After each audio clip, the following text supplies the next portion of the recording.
అనగనగా అది లక్ష్మీపురం అనే ఒక చిన్న ఊరు. ఆ ఊరిలో నరసయ్య అనే అతను ఉండేవాడు.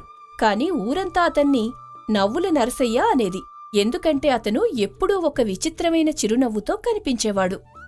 నరసయ్య, నీ నవ్వుకసలు సమయం ఉండదా? ఉదయాన్నే నవ్వు, సాయంత్రాన్నే ఒక నవ్వు, ఓడిపోయిన వాడిని చూసినా నవ్వు, గెలిచిన వాడిని చూసినా నవ్వు. ఇది మంచిది కాదు కదా. నాకంతా మంచినే అనిపిస్తుంది. మీకు మాత్రం ఏది చేసినా తప్పుగానే అనిపిస్తుంది. మీరు ఏదో జరిగాక మాట్లాడతారు, నేను జరగకముందే చూస్తా. అదిగో ఇదే నీ జవాబు. కదిలే పొగలా ఉంటుంది, పట్టుకోలేం కానీ కనిపిస్తుంది. అదిగో అదే మీ తొందర. నా ప్రతి మాటలో అర్థం వెతుకుతారు, దానిలో భావం అర్థం చేసుకోరు. నరసయ్య ఎప్పుడూ ఎవరితోనూ తగువులాడడు, ఎవరినీ తక్కువ చెయ్యడు. కాని ఒక మాటతో వారి మనసులో ఏదో కదిలించి వెళ్ళిపోతాడు. సంబరాల్లో దగ్గర కనిపిస్తాడు, జాతర దగ్గర కనిపిస్తాడు, గొడవ మధ్యలో కూడా నిలబడతాడు. విచిత్రమేంటంటే దుఃఖం దగ్గర కూడా అలాగే నవ్వుతూ కనిపిస్తాడు. ఏమనుకుంటున్నావు నువ్వు? మా అమ్మమ్మ చావు బతుకుల్లో ఉంది, ఇక్కడికొచ్చి నవ్వుతావా? నేను మీ అమ్మమ్మని చూసి నవ్వలేదురా. మరెందుకు నవ్వుతున్నావు? ఆమె చిన్నప్పటినుంచి కాశీకి వెళ్ళాలి అనుకుందట. తర్వాత పిల్లలు, తర్వాత అప్పులు, ఆ తర్వాత మోకాళ్ళ నెప్పులు అని వాయిదా వేసుకుంది. ఇప్పుడు మంచం మీద పడి కీటికి బయట చూస్తోంది. అవన్నీ గుర్తొచ్చి నవ్వొచ్చింది. ఇలాంటి మాటలు విన్నవాళ్లు మొదట కోప్పడతారు, తర్వాత మాత్రం ఆలోచిస్తారు. అది కాదు, ఆడికి మతి లేదు, లేకపోతే ఏడవలసిన చోట నవ్వుతాడా? అంత తేలిగ్గా అనొద్దు. ఆడి మాటల్లో ఏదో ఉంటుంది, కాని నేరుగా అర్థం కాదు. మధు అనే యువకుడు ఇదంతా గమనిస్తూ ఉంటాడు. అతనికి కూడా ఒక కల ఉంది, పాటలు రాయాలి, పాడాలి. కాని ఇప్పటివరకు ఏదీ మొదలుపెట్టలేదు. నర్సయ్య, ఒకటి అడగనా? అడుగు.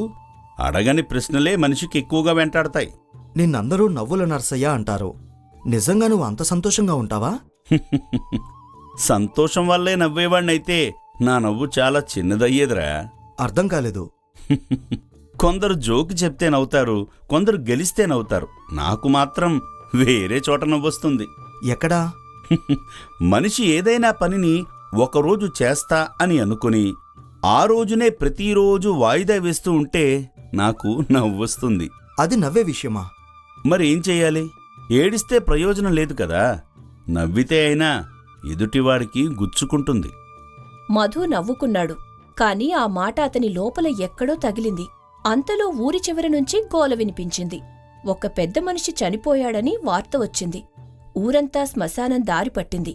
శ్మశానం దగ్గర అతని మృతదేహం, వెనుక బంధువులు, ఆ తర్వాత ఊరివాళ్లు. గాలి బరువుగా ఉంది. అక్కడే మృతుడి పెద్ద కొడుకు ఏడుపు దిగమింగుకుంటూ నిలబడ్డాడు.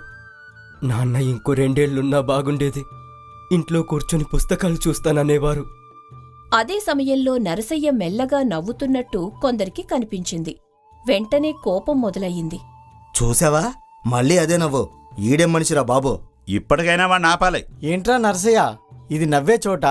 కుటుంబం ఏడుస్తుంది, నువ్వింకా అదే మొహం పెట్టుకుని నిలబడతావా? నేను వాళ్లను చూసి నవ్వడం లేదు. మరి ఎవరిని చూసి నవ్వుతున్నావు? శ్మశానం దగ్గరైనా కొంచెం తలవంచి నిలబడాలి కదా. అయ్యా వదిలేయండి. లేదు మదో, ఇది అడగాల్సిందే. మీకు కోపం రావడం సహజం, కానీ మీరు కోప్పడింది నా నవ్వుపైనే, నేను నవ్వుతున్న కారణంపైన కాదు. సరే, ఇప్పుడే చెప్పు. మా నాన్న చనిపోయాడు, ఇక్కడ నువ్వు నవ్వడానికి కారణమేంటి? మీ నాన్నకి 50 ఏళ్లకే ఒక చిన్న పుస్తకాల దుకాణం పెట్టాలని ఉండేది. ఆయన టీ తాగుతూ ఒకరోజు నాతో చెప్పాడు, ఇంకొన్నేళ్లయ్యాక బజారులో చిన్న దుకాణం పెడతా, పుస్తకాలు పెడతా, కూర్చుని చదువుతా అనేవాడు. మొదట పిల్లల చదువైపోగానే అన్నాడు, తర్వాత కొడుక్కి ఉద్యోగం వస్తే అన్నాడు, ఆ తర్వాత ఇంకొంచెం డబ్బు కూడబెట్టాక అన్నాడు. ఇప్పుడు చూడు, మనిషి వెళ్ళిపోతున్నాడు, కాని అతని పుస్తకాల దుకాణం మాత్రం ఇంకా పుట్టలేదు. దాన్ని తలుచుకుని నవ్వుతున్నా. అది నిజమే అనుకోండి, అయినా ఇక్కడ నవ్వడం అవసరమా? ఏడిస్తే మీరు వినరు, నిశ్శబ్దంగా ఉంటే మీరు చూడరు. నవ్వితేనే మీ కోపం వస్తుంది, కోపం వస్తే మీ చెవులు తెరుచుకుంటాయి. అంటే నువ్వు మా నాన్నని తక్కువ చేసి మాట్లాడడం లేదు కదా? అయ్యో కాదు, నేనతన్ని చూసి కాదు, అతని వాయిదాలను చూసి నవ్వుతున్నాను. అంటే మనం ఇప్పుడు ఏడుస్తున్నది మనిషి పోయాడని మాత్రమే కాదు, అతను చెయ్యలేకపోయిన వాటి కోసమూ కదా. అదేనమ్మా, చనిపోయిన వాళ్ల కోసం కన్నీళ్లు వస్తాయి, కాని బాధ మాత్రం వేరేదానికొస్తుంది. ఇంకొంతకాలం బ్రతికుంటే ఏదో చేసేవాణ్ణి అన్న బాధకి. చూడు, ఇక్కడ ఎవరూ ఖాళీగా లేరు. ప్రతి మనిషి చేతిలో ఒక తర్వాత ఉంది. చెప్పిన మాటలు, వెళ్ళిన చోటు, మొదలు పెట్టాల్సిన పని, మన్నించాల్సిన మనిషి అన్నీ వాయిదా. చావు భయంకరం కాదు, వాయిదా పడిన జీవితం భయంకరం. ఆ మాటలకు అక్కడ ఉన్నవారందరిలో ఏదో ఆలోచన కలిగింది. ఇప్పుడు ఒక్కొక్కరి లోపలున్న తమ తమ తర్వాతల మీదికి వెళ్ళింది. శ్మశానం నుంచి తిరిగి వస్తూ మధు గుంపు నుంచి కొంచెం ముందుకు వెళ్లి చెరువు మలుపు దగ్గర నరసయ్యని ఆపాడు. నర్సయ్య, ఒక మాట అడగాలి. అడుగురా. శ్మశానం దారి నుంచి వచ్చే ప్రశ్నలే ఎక్కువ నిజాయితీగా ఉంటాయి. నువ్వు చెప్పింది నిజమే, అది నాకు కూడా తగిలింది. కానీ ఒక విషయం ఇంకా అర్థం కావడం లేదు. నీకు తెలిసినా మెల్లగా ఓర్పుగా చెప్పొచ్చు కదా, నవ్వాల్సిందేనా? నీ చిన్నప్పుడెప్పుడైనా మంట దగ్గరకు చేయి పెట్టావా? పెట్టా, వెంటనే లాగేశా. ఎందుకు? కాలుతుంది కాబట్టి. ఎవరైనా వచ్చి ఉపన్యాసం ఇచ్చారా? అవసరం లేదు, తాకగానే తెలిసిపోతుంది. అదే, కొంత నిజం కూడా అలాగే చెప్పాలి. మెల్లగా చెబితే వినరు. బాధ మధ్యలో చెబితే ఇది మాట్లాడే సమయమా అంటారు. నవ్వితే మాత్రం కోపం వస్తుంది. కోపం వచ్చిందంటే మాట లోపలికి వెళుతుంది. అంటే నువ్వు వాళ్ళని బాధ పెట్టడానికి నవ్వుతావా? బాధ పెట్టడానికి కాదు, బాగా నిద్రపోతున్న మనసుని లేపడానికి. నా నవ్వు అదే. నీ మాటలు వింటుంటే నువ్వు చనిపోయిన వాళ్ళ కోరికల్ని విన్నట్టు మాట్లాడుతున్నావు. చనిపోయిన తర్వాత వాళ్ళు నాతో మాట్లాడర్రా, బ్రతికుండగానే చెబుతారు. టీ తాగుతూ, దారి మధ్యలో, బజారులో ఇంకోసారి చేస్తా అని చెప్పేవాళ్ళని చాలానే విన్నాను. నీ మాటల్లో నవ్వుంది, కాని వినగానే కాస్త భయమూ వేస్తుంది. అది మంచిదే. నాకు మాత్రం మొదలుపెట్టని జీవితమే భయంగా ఉంటుంది.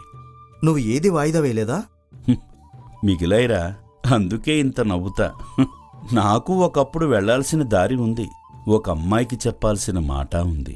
అన్నీ రేపుకి పోయాయి. ఆ రేపు రాలేదు.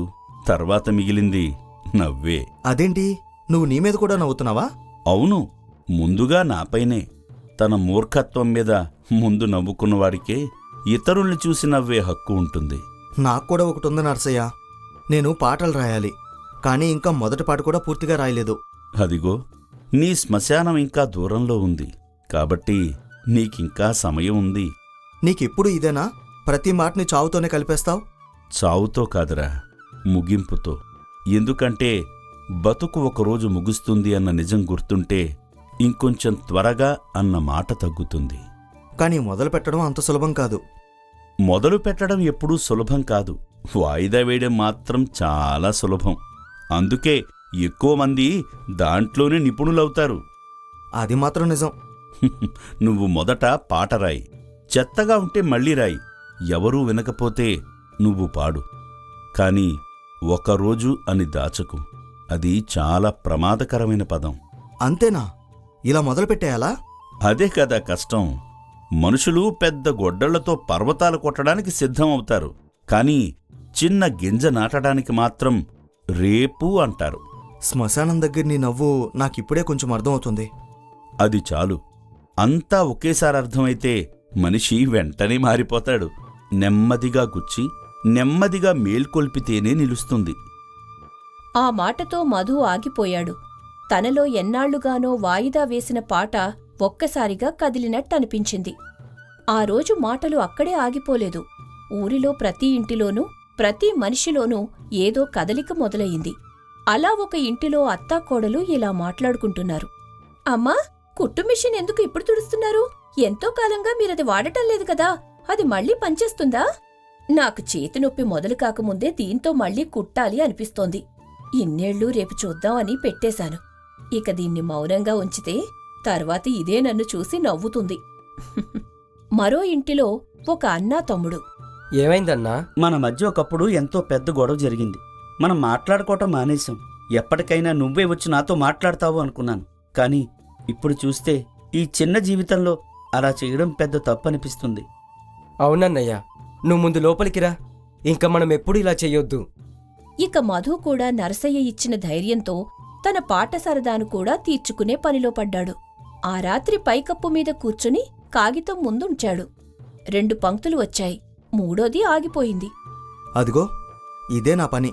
మొదలు పెట్టాలనిపిస్తుంది, కానీ మొదలు పెట్టగానే ఇంకాస్త తర్వాత అంటుంది తల. అప్పుడే నరసయ్య మాట గుర్తుకొచ్చింది. సరే, ఎలా వస్తే అలానే మొదలు పెడదాం. అతను మళ్లీ కాగితం విప్పాడు. మొదటి పంక్తి రాశాడు.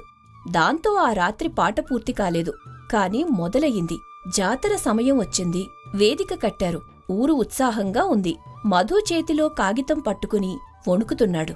నర్సయ్య, నాకింకా భయంగా ఉంది. ఎందుకు? పాట మర్చిపోతానేమో, గొంతు వణికిపోతుందేమో, ఎవరికీ నచ్చకపోతుందేమో. ఇన్నాళ్ళు వాయిదా వేసిందాన్ని ఈరోజు బయటకు తీస్తున్నావు కాబట్టి గుండె కొట్టుకుంటోంది. అది మంచిది. పాట బాగోలేకపోతే మళ్ళీ రాయి. జనం నవ్వితే నవ్వని. నీ హక్కు వాళ్ల నవ్వుకి అప్పగించొద్దు. ఇంతలో వేదికపై వ్యాఖ్యాతగా ఇలా అంటాడు. ఇప్పుడు మన ఊరి మధు తన సొంత పదాలతో ఒక పాట పాడబోతున్నాడు అని. ఇప్పుడు వెనక్కి తగ్గితే రేపటినుంచి ప్రతిరోజూ ఈ వేదిక నీకు కనిపిస్తుంది. కాని నువ్వు కనిపించవు. వెళ్ళు. గొంతు వణికితే వణకని, కాని మొదలుపెట్టు. మధు వేదికపైకి వెళ్ళాడు. ఈ పాట నేను చాలా ముందే రాయాలి, కానీ ఆలస్యమైంది. అందుకే ఇది ముందుగా మీకోసం కాదు, నాకోసమే పాడుతున్నాను. మొదటి పంక్తి మెల్లగా వచ్చింది. రెండోది కాస్త స్థిరపడింది. మూడోది దగ్గరికి రాగానే అతను కాగితం చూడలేదు. అది పరిపూర్ణ గానం కాదు, కాని అది అతని లోపల ఎన్నాళ్లుగానో బందీగా ఉన్న మాట. అరే, మధుకెలా పాటలు పాడడం కూడా వచ్చా? మానవడే రాశాడంట. పాట పూర్తయింది. క్షణం మౌనం. తర్వాత చప్పట్లు మొదలయ్యాయి. నేను ఆగిపోతాననుకున్నాను, కానీ ఒకసారి మొదలుపెట్టాక భయం అంతలా లేదే. మనిషి ఎక్కువగా భయపడేది మొదటి అడుగుకే. పాట గురించి తర్వాత చూస్తాం. ముందుగా ఒకటి ముఖ్యం. ఇది ఇక నీ తలలో బందీగా లేదు. మరి నువ్వు మళ్ళీ నవ్వుతున్నావు? ఈసారి వేరేలా. శ్మశానం దగ్గర వాయిదా వేసిన జీవితం గుర్తొచ్చి నవ్వుతా. ఇక్కడ మొదలైన జీవితాన్ని చూసి నవ్వుతున్నా. ఆ రోజు మధు గెలిచింది జనాల మీద కాదు, తన వాయిదా మీద. అలా కొన్ని నెలల తర్వాత నరసయ్య రాత్రి నిద్రలోనే తన ప్రాణం వదిలాడు. ఆ వార్త విన్న ఊరు ఒక్కసారిగా నిశ్శబ్దమయ్యింది. అయ్యో, ఆ వింత మనిషి పోయాడా? పోయాడట. ఆడి నవ్వు వినిపించకపోతే ఈ గ్యామానికేదో తక్కువైపోయినట్టుందే. నిజం చెప్పాలంటే వాణ్ణి పూర్తిగా అర్థం చేసుకోలేదు మనం.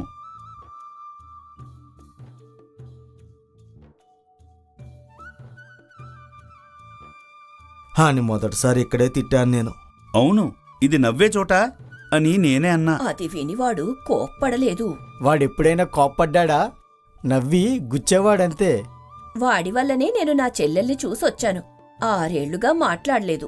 నేను కూడా కుట్టు యంత్రం మళ్లీ తిప్పింది వాడి మాట విన్న రోజే. నవ్వితే కోపం వచ్చేది, కానీ రాత్రికి వాడి మాటే మన మనసుని కదిలించేది. నర్సయ్య, నువ్వు శ్మశానంలో నవ్వినప్పుడల్లా మేము నిన్ను తప్పుగా అర్థం చేసుకున్నాం. చావును చూసి నవ్వుతున్నావనుకున్నాం. ఇప్పుడు అర్థమైంది, ఇంకా బ్రతికున్నవాళ్లు జీవితం వాయిదా వేయడాన్ని చూసి నవ్వేవాడువని. నువ్వు నాతో అన్నావు, గొప్పగా చేయడం కంటే ముందుగా మొదలు పెట్టడం ముఖ్యమని. ఆ మాట నా మొదటి పాట రాయించింది. నీ నవ్వు నాలో ఆలోచన కలిగించింది. మరి ఇప్పుడు వాడి కోసం మనం ఏం చెయ్యాలి? వాడి కోసం ఏడవచ్చు, కాని వాడు చెప్పిన మాట మళ్ళీ వాయిదా వేయకూడదు. అదే నిజం. ఇక్కడ నిలబడి మళ్ళీ తర్వాత చూద్దాం అనుకుంటే వాడు మమ్మల్ని చూసి అక్కడ్నుంచే నవ్వేస్తాడు. అదే మన నరసయ్య నవ్వు. మనమంతా ఇంకోసారి, ఇంకా సమయం ఉంది, తర్వాత చూద్దాం అంటూ ఉంటాం. అందుకే ఇక నుంచి ప్రతి సంవత్సరం నరసయ్య పోయిన రోజున ఎవరికైనా వాయిదా వేసిన పనుంటే ఇక్కడ చెప్పాలి. వచ్చే ఏడాది చేశాను అని రావాలి. సరే, నేను మొదట చెబుతా. నా కూతురు దగ్గరికి వచ్చే వారం వెళ్తాను. నా తిరుపతి ప్రయాణం పూర్తి చేస్తాను. అవును, అదే అతనికి సరైన నివాళి. ఆ రోజు తర్వాత ఆ ఊరిలో ఒక కొత్త మాట పుట్టింది. ఎవరైనా పని వాయిదా వేస్తే ఎవరో ఒకరు నవ్వుతూ అడిగేవారు, ఏమిట్రా, నరసయ్య దగ్గరికి తీసుకెళ్లాలా అని. అలా శ్మశానంలో నవ్విన మనిషి చావుపై కాదు, ఇప్పటికీ మొదలుపెట్టని జీవితాలపై నవ్వాడు. జీవితాన్ని వాయిదా వెయ్యొద్దు. ఒకరోజు అని పెట్టిన కలలు చాలాసార్లు ఎప్పుడో ఉండేవిగా మిగిలిపోతాయి. అందుకే ఇప్పుడే చేద్దాం, ఈరోజే చేద్దాం.